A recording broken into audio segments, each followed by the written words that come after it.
Welcome to Remarkable Radio, the show where you'll meet noteworthy people, places, and things from around the country and in your town. Your host is best-selling author Mark Imperial, celebrated marketing strategist, branding expert, and voice for some of the world's most famous and loved brands. Remarkable Radio is sponsored by ImperialAction.com, the only integrated media and digital marketing agency specializing in helping small business and professional practices attract customers and clients for life. Now, here's your Remarkable Radio host, Mark Imperial.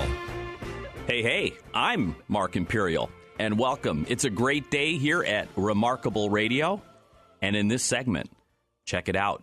Mary McFarlin is the group founder of LinkedIn Chicago, and that's linchicago.com.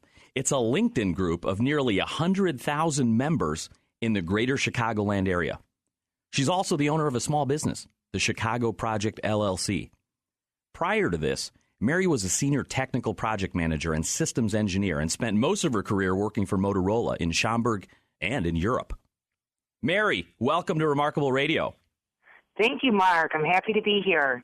Terrific. Hey, tell me about LinkedIn Chicago and the types of clients that you serve. All right. My focus is to create a grassroots effort and win-win opportunities for people to come together to expand their network and increase business growth in Chicago. We support members in all phases of their career, whether they're looking for clients, looking for talent, looking for a job, or looking for strategic alliances. Oh, I see. So you have business owners and professionals of all staples in the group. Absolutely. So how did you get started in this field, and how did you come to form linchicago.com? Well, that's a great question, and it was kind of an accident, but it still lives on today. So I worked for Motorola for a total of 18 years, and for the last 6 of those years, I worked in England and then in Germany. Eventually, the division I worked for was downsized, and I was downsized, so I had to move back to the U.S. So I hadn't realized it before, but I've never actively looked for work my entire career. I was always sought out. I was pulled into an organization, and I was getting promotion after promotion. So I kind of had a big head that when I returned to Chicago, I thought, I'm golden. I ran an entire business unit in Europe that actually earned money. I thought, getting a job, no problem. But to my surprise, in the end, my entire network just evaporated. Oh, wow. 2001 happened. The dot-com bust, all kinds of things happened. And everyone in the U.S. was downsized to some point.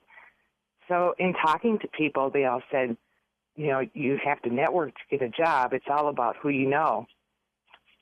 So I started going to networking events, and I thought, well, this is going to be easy because I like people and I'm friendly. So it turned out, I hated networking. I hated it with a passion. I felt like it was degrading, and people were asking me questions like, where were you born? Where did you graduate from college, and what do you do? And it didn't seem like they were asking because they were interested. I felt somehow they wanted to put me in a box. And I didn't fit into any box, so they would move on to the next person. I thought about it, and I told myself, wait a minute, I have value, and there's a place for me out there where I belong. In fact, everybody has value. So I took the 100 business cards that I had collected and started a Yahoo group called LinkedIn Chicago. And I thought, okay, my mission is to create something different, and not just an exchange of business cards. My goal is to create a community where it would be comfortable for people to get to know one another, and in doing so would naturally want to help each other. I wanted to bring out the best in people. So there were about 10 other group owners, location-based group owners, and we would get on the phone once a month and talk about, best practices and things to that nature. And then finally we advocated to LinkedIn to create the groups function. And when they did, I jumped on it immediately, and now we serve nearly 100,000 members.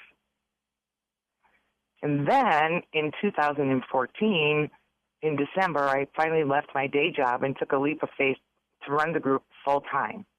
Wow, that's fantastic. So 100,000 members. So there you go. There's the indicator that there really was a demand for this that you're offering. Absolutely. So what's the most common challenge that prevents somebody like one of your members from achieving, that better job opportunity or strategic alliance for a business owner? Well, sometimes I think people think of networking as a one-and-done activity. People somehow got used to going into something like this and expecting to get what they wanted immediately and then getting out. But you can't sustain that. Can you imagine a community or a business thriving if it operated that way? Would somebody want to help you or recommend you if you approached them and said, "What can you do for me?" Yeah. Right. So you might not be saying that out loud, but that's the impression you're giving people. So just in thinking that over so many times, I came up with a tagline that says, "Be a gift. In return, you'll be remembered." And at the end of the day, we should all consider how we want people to remember us. That makes a lot of sense. And I know what you mean by it seems like a simple concept, but people tend to forget that when they're networking. That's right. That's right. And it's about you're there to talk to people to become comfortable with explaining about who you are, what you do, what you like, what you don't like. And you're kind of building yourself up. Each time that you go, you get better at it. You're more comfortable in talking about it. And by the time you get to that job interview or you get in front of that presentation where people are asking you tough questions, you're pretty comfortable because you've practiced. Yeah, let's dive deeper into that. How can your members successfully achieve that great connection that wants to help them? Right. Well, first of all, you shouldn't wait until you're in a crisis situation to get out there and build your network. You should really tend to your existing network. Like I learned from that because I was gone 6 years and didn't, and continue to build relationships with people you like and trust. And you want people to like and trust you. I've had job seekers who have said, "I just want to work. I don't need friends. I can work on making friends after I have a job." But really, that's backwards. Sometimes when I ask people what they want to do, the typical answer is, "I'll do anything. I just want to work." So then I offer a suggestion like, "Okay, McDonald's is hiring right down the street. I saw the sign." Yeah. And they say, "Well, I don't want to do that." But they're not leaving me with anything to work with because, they're not telling me anything about themselves. So I think if you're out talking to people and genuinely talking about you, you might just succeed in forming what it is you want to do. Mm-hmm. So if you're looking for a new client or a business relationship, it's still the same.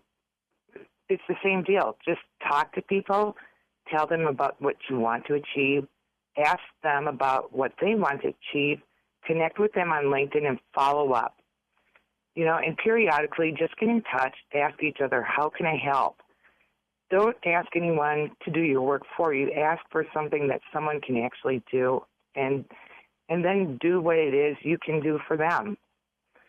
And when you come up with a way to help someone, even, just to send off a quick email asking, "How are you?" just do it. Don't put that off or you won't do it. Mm-hmm. So sometimes in order to solve, a problem, you have to consider that you just don't know. What you think you know and what you know, might not be the same thing. Mm-hmm. So, you might be going after things the wrong way. So that's where meeting other business professionals can really help you to be successful. So it's all about working together to find those win-win opportunities so we can all be successful. We all have value. I gotcha. Yeah, we got about another minute or so.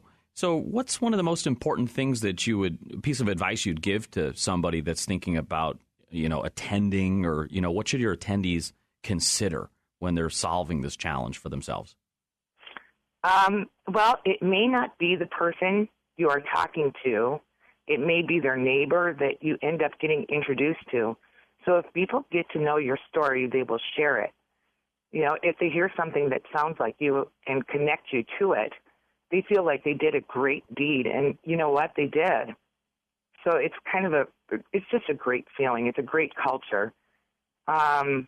People care about and choose to support these win-win opportunities. And that kind of consideration and thoughtfulness makes, LinkedIn Chicago a great networking organization. And that's the goal. So tell our listeners, how do they find out more about linchicago.com? And I understand that you have regular live events as well? Yes, we hold events in and around the city monthly, and we also are delving into workshops and seminars. You can sign up for our newsletter on linchicago.com. Additionally, our phone number is 312-479-2431, or by email at admin@linchicago.com. And I hope to have the opportunity to meet some of your listeners personally at one of our events soon. Yeah, that's awesome. And, I want to especially spotlight, we've got an event coming up, you and I together, April 7th. Is that right? Absolutely. Where's that one at again? It's at the Trophy Room, and that's 170 West Ontario in Chicago, zip code 60654. It's a brand new venue, and so we're probably one of the first groups to be in that space. Mary, thanks so much, and I'm looking forward to it. Okay, thank you so much. We'll be right back after this short message.